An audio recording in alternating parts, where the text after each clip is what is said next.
Does your jaw drop when you see Hikaru do this? Takes, queen e2, queen h4, g3, knight g3, check, c6, queen b7, knight h1, king there. I don't know what's going on. I'm just gonna castle. I don't want to think too much.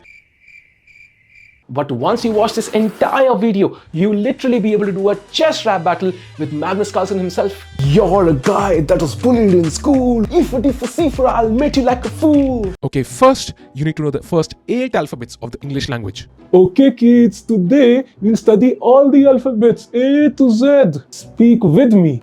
A, B, C, D, E, F, G, H. Wait, that's all I need to know. Where you go? We're not finished yet. It's only the first 8 alphabets. That's all I need to know. Thank you, sir.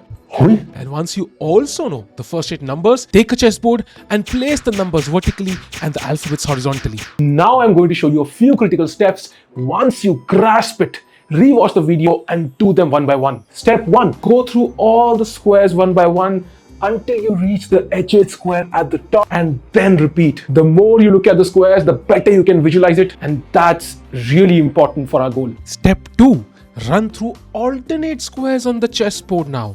The concept here being that every square you go through will have the same color and will help form connections in your mind between one type of squares. Do this for 5 minutes and repeat for the other color. By now, your mind is already starting to grasp the chessboard. Step 3, close your eyes and try to visualize it. Try to run through the same squares as if your eyes were open. It won't happen clearly just yet, but try. Force your brain to recall the pattern. Okay, now open your eyes. You should be able to see what you just visualized. Can you? Awesome. Step 4. We're going to include more people in this party, so let's go. Now we take all the chess pieces one by one and we start with the bishop. We move this bishop along the empty diagonals of a chessboard. The main advantage of a bishop is that it always moves on the same colored squares, so our mind can form these patterns. Try to call out the diagonal as the bishop moves through it.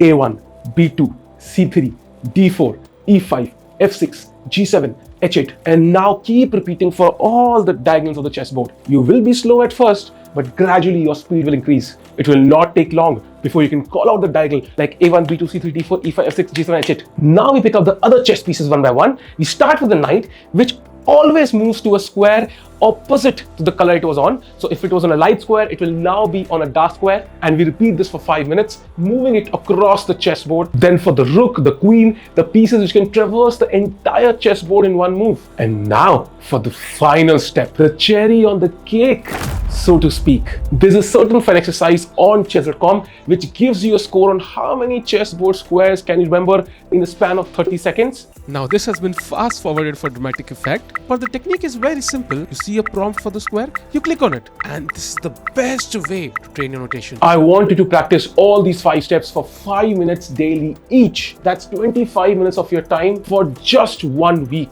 and that will set you up for notation for your entire life. You will never have to bother about it. And then you can at least sound like a professional chess player.